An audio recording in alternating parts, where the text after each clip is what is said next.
वक्त। शुरू से ही हमें बताया गया कि वक्त बहुत ज़्यादा कीमती है। इसकी इज्जत करो, नहीं तो वक्त तुम्हारी इज्जत नहीं करेगा। पर आज के टाइम में टाइम अपनी प्रीशियसनेस खोता जा रहा है। लोगों के लिए वक्त अब कुछ खास अहमियत नहीं रखता। लोग उसे पानी की तरह बहाते हैं। अगर आपका भी टाइम वेस्ट हो जाता है या फिर आपको पता ही नहीं लगता कि आपका टाइम कब निकल जाता है, तो आज की इस वीडियो में मैं आपको कुछ ऐसे रीजंस बताऊंगा जिनकी वजह से आपका टाइम वेस्ट होता है। So hi guys, I am your light and today's topic is. मैं सबसे पहले आपसे एक सवाल पूछना चाहता हूँ। आप पूरे दिन में करते क्या हैं? ये सवाल जितना सीधा दिख रहा है उतना है नहीं। ये सवाल ही डिसाइड करेगा कि आप फ्यूचर में एक सक्सेस होंगे या एक फेलियर। तो इसका आंसर मैं आपको अपने सेकंड पॉइंट में दूंगा। अभी के लिए जो मेन रीज़न है बिहाइंड योर टाइम वेस्टेज, वो है आपका mindset. Mindset is the way you think and see the world. Mindset आपका एटीट्यूड है, आपका बिलीफ है कि आप खुद के बारे में और दूसरों के बारे में क्या सोचते हैं। इन जनरल आप लाइफ के बारे में क्या सोचते हैं, ये आपके माइंडसेट पर ही डिपेंड करता है। आपका माइंडसेट ये भी डिसाइड करेगा कि आप अपना टाइम किसमें, कितना और कहाँ यूटिलाइज करेंगे। माइंडसेट टू टाइप्स के होते हैं, एक पॉजिटिव और एक नेगेटिव।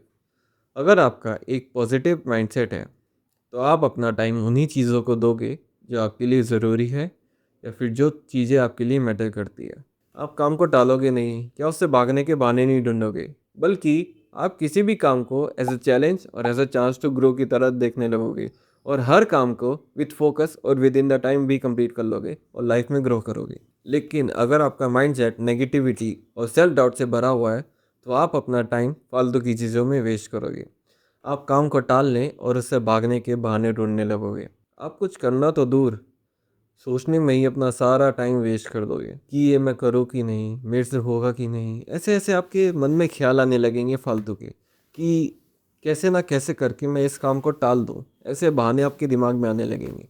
हो सकता है कि आप वो काम कर पाएँ और बहुत अच्छे से कर पाएँ, लेकिन आपके माइंडसेट और आपके आलस ने आपको कभी ट्राई नहीं करने दिया और सोचने में ही आपका सारा टाइम वेस्ट हो गया। सेल्फ डाउट, डिप्रेशन, एंग्जाइटी और ना जाने क्या क्या नेगेटिव माइंडसेट से ही बोर्न होता है। तो एक अच्छा पॉजिटिव और ग्रोथ माइंडसेट होना बहुत ही ज़्यादा ज़रूरी है। चाहे आपको लाइफ में सक्सेस चाहिए हो, टाइम मैनेजमेंट करना हो, डिप्रेशन, एंग्जाइटी या स्ट्रेस जैसी चीज़ों से मुक्ति चाहिए हो, एक अच्छा माइंडसेट होना बहुत ही ज़्यादा इंपॉर्टेंट है। आपकी लाइफ में हर चीज़ आपके माइंडसेट से ही कनेक्टेड है।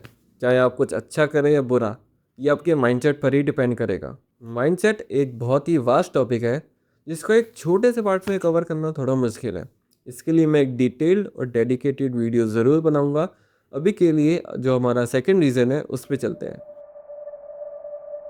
आपको याद है वीडियो के स्टार्टिंग में मैंने आपसे एक सवाल पूछा था कि आप पूरे दिन में करते क्या हैं और ये कैसे आपके फ्यूचर को इम्पैक्ट करेगा। इसे एक एग्जांपल से समझते हैं। दो लड़के हैं, ए और बी। दोनों की लाइफ में बड़े बड़े गोल्स हैं, दोनों ही लाइफ में सक्सेस पाना चाहते हैं। पर उन दोनों में से एक लड़का फेल हो जाता है। Reason, daily routine. ए का डेली रूटीन कुछ ऐसा है। ए की ब्राइट सुबह की शुरुआत सनलाइट की जगह फ़ोन की ब्राइटनेस से होती है और फिजिकल एक्टिविटी के नाम पे अंगूठे से स्क्रोलिंग। सुबह सुबह ही माइंड की ऐसी की तैसी करने के बाद पूरा दिन ही स्क्रीन पे निकल जाता है।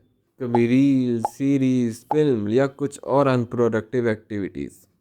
उसे पता है कि उसके कुछ गोल्स है लाइफ में और उसके लिए उसे बहुत मेहनत भी करनी है, पर उसके लिए टाइम ही नहीं बचता। सारा टाइम फालतू की चीज़ों में ही वेस्ट हो जाता है। फिर होती है करियर की टेंशन जो लीड करती है एंग्जाइटी और डिप्रेशन पे। पर फिर भी वो वही सेम रूटीन फॉलो करता है क्योंकि उसका कोई डेली रूटीन सेट ही नहीं था। उसे पता ही नहीं था कि उसे पूरे दिन में करना क्या है, तो इसलिए वो खाली फ़ोन चलाता है और फालतू की चीज़ें करता है। ऑन दी अदर हैंड जो बी है, उसकी सुबह जल्दी सनलाइट से शुरू होती है। वो सुबह सुबह वर्कआउट करता है, हेल्दी फूड खाता है, स्किल सीखता है और अपने गोल्स के लिए मेहनत करता है। फ़ोन वो भी चलाता है, फिल्म, सीरीज, रील्स वो भी देखता है, पर उसके लिए प्रायोरिटी उसका काम, उसकी करियर गोल्स हैं।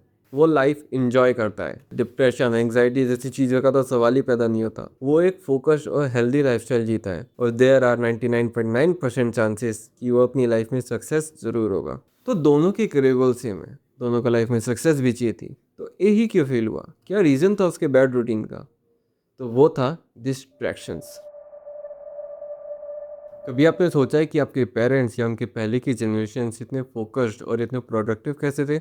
महाभारत के टाइम जब पांडव और कौरव गुरु द्रोणाचार्य से शिक्षा ले रहे थे, तो एक दिन गुरु द्रोणाचार्य ने सबको एक टास्क दिया। उन्होंने क्या किया कि एक पेड़ पे एक लकड़ी की चिड़िया को रख दिया और सभी से कहा कि इस पे निशाना साधो, और सबको बारी बारी बुलाया और सबसे पूछा कि तुम्हें वहाँ क्या दिख रहा है। किसी ने कहा कि उसे पेड़ दिख रहा है, किसी ने कहा कि उसे आकाश दिख रहा है, किसी ने कहा कि पत्ते दिख रहे हैं, किसी ने कहा चिड़िया।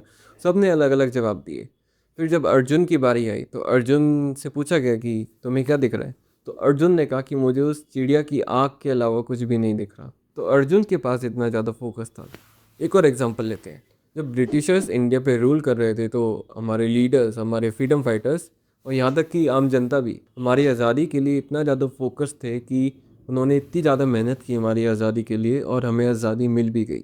तो हमसे पहले की जनरेशन्स इतने फोकस्ड और इतने प्रोडक्टिव कैसे थे? क्या रीज़न था उनके इतने प्रोडक्टिव और फोकस्ड रहने का? Less distractions. उस टाइम ज़्यादा डिस्ट्रैक्शंस नहीं होते थे और आज के टाइम में हमारे पास तो सबसे बड़ा डिस्ट्रैक्शन है फ़ोन। जब भी हम डिस्ट्रैक्ट होते हैं तो हम अपना ध्यान उस चीज़ से हटा लेते हैं जो हम कर रहे होते हैं। इससे हमारा फोकस, हमारी लीड टूट जाती है और फिर वो फोकस आने में बहुत ज़्यादा टाइम लग जाता है। फॉर एग्जांपल, मान लीजिए आप पढ़ाई करने बैठे और आपका माइंड फोकस होने से पहले ही फ़ोन का नोटिफिकेशन आ जाता है और आप सोचते हैं कि चलो यार इसे देख लेता हूँ, और अगर आपने देख लिया तो लग गए गुरु। वो 1 मिनट का देखना आपका कब घंटों में बदल जाएगा आपको पता ही नहीं लगेगा, और आपका काम, आपका फोकस, आपका टेंशन, आपका सब कुछ धरा का धरा रह जाएगा और आप माइंडलेस स्क्रॉलिंग और चैटिंग में फंस जाओगे। और जब तक आप वहाँ से निकलोगे तब तक बहुत देर हो चुकी होगी। आपका फोकस, आपका टाइम और आपका काम तीनों खराब होगा। आप उस चीज़ में अपना टाइम वेस्ट कर दोगे जो आपके लिए ज़रूरी थी भी नहीं। खाली फ़ोन चलाना ही नहीं, बहुत सारी डिस्ट्रैक्शन होती है जैसे बैकग्राउंड नॉइज़ और अलग अलग चीज़ें। उनसे भी अगर आप डिस्ट्रैक्ट हो जाते हो तो आपका अटेंशन स्पैन भी बहुत ख़राब है। एक रिसर्च के अकॉर्डिंग आज की जनरेशन का जो अटेंशन स्पैन है वो एक गोल्ड फिश से भी कम है। तो ये बहुत ज़्यादा प्राउड होने की बात नहीं है। डिस्ट्रैक्शंस को अवॉइड करने के लिए ज़रूरी है कि आप अपना माइंड वही लगाएं जहाँ पे आप काम कर रहे हैं। अपने फ़ोन को फेंक दें, या फिर अगर फ़ोन से ही काम कर रहे हैं तो फ़ोन के नोटिफिकेशंस को बंद कर दें और एक शांत इन्वायरमेंट में बैठे। अगर आपको फोकस करने में दिक्कत होती है ना, तो मैं क्या करता हूँ कि बैकग्राउंड में एक पीसफुल सा म्यूज़िक लगा देता हूँ और फिर काम करता हूँ।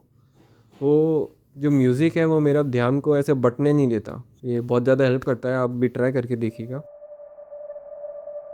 तो टाइम एक बहुत ही इम्पोर्टेंट चीज़ है हमारी लाइफ में, और लोग सही कहते हैं कि टाइम बहुत ज़्यादा कीमती है। टाइम आपकी लाइफ बना भी सकता है, टाइम आपकी लाइफ बिगाड़ भी सकता है, तो इसको अच्छे से यूटिलाइज करना बहुत ज़्यादा ज़रूरी है। फालतू की चीज़ें जैसे reels, endless scrolling, social media या फिर फालतू की अननेसेसरी चीज़ें करना बंद कर दीजिए और खुद पे और अपने करियर पे फोकस कीजिए। यही आपको सक्सेस दिलाएगा आगे। तो जाते जाते मैं इतना ही कहना चाहूँगा कि पता है वक्त किसी के लिए नहीं रुकता, पर हम इसे रोकना क्यों चाहते हैं।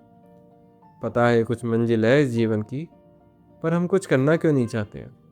काम खुद नहीं करते, मेहनत खुद नहीं करते और सफलता का कारण वक्त को बताते हैं।